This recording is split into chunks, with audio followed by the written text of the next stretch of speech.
Let's speak to BBC Test Match special commentator Aatif Nawaz. They're calling it the pasting in Perth, Aatif, already. What was your reaction when you saw it all unfold?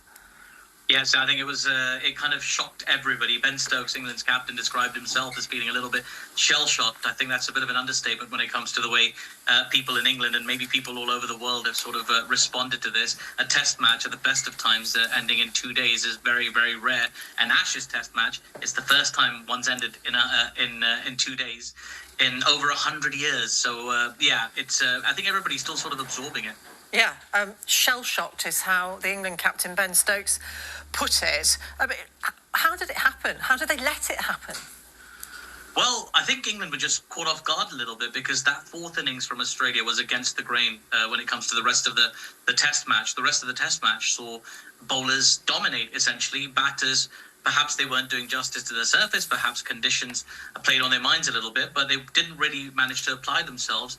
And sort of the fourth innings of the match where Australia took the game away from England so decisively and emphatically, that it felt like it was an innings from a completely different test match. I think when that barrage began, when Australia made the big decision to promote Travis Head up the order, perhaps influenced by the health of Usman Khawaja, I mean, he just completely took the game away from England. He played with a controlled aggression. England had no answers. He scored runs very quickly, ironically enough, in the style that sort of England have made popular, that Bazball, that aggressive and positive style. And before England knew it, it was game over.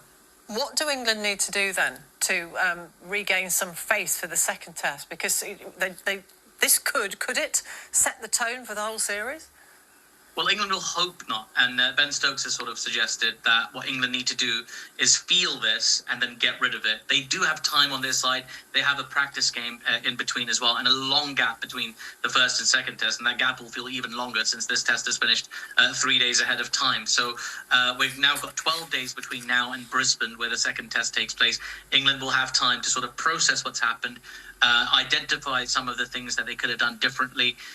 Lots of people have different thoughts about that. I'm sure they'll have their own thoughts as well. Their coach, Brendan McCullum, a very bullish man and very quick to identify exactly what it is that he wants from his team. And, England fans will hope they'll come back a lot stronger in 12 days' time. Would you imagine, though, that Australia are going to do the same thing again with Travis Head, just briefly? I mean, it's interesting. He was asked about it in post-match interviews, and he was very sort of... just kind of avoided giving a direct answer. I think he said something along the lines of, well, I just opened 2 hours ago, so I don't know what my future holds. I think he's wary of the implications of suggesting that he makes a better opener than anybody else. Australia have experimented a little bit with that position, some of it brought on by necessity with injuries and things playing their part.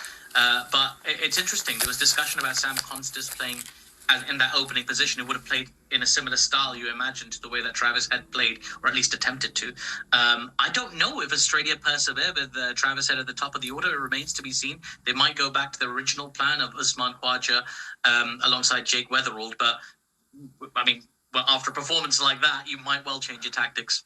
Well, England's opening bowlers will be primed and ready to go, won't they? Aatif Nawaz, thank you very much for talking to us.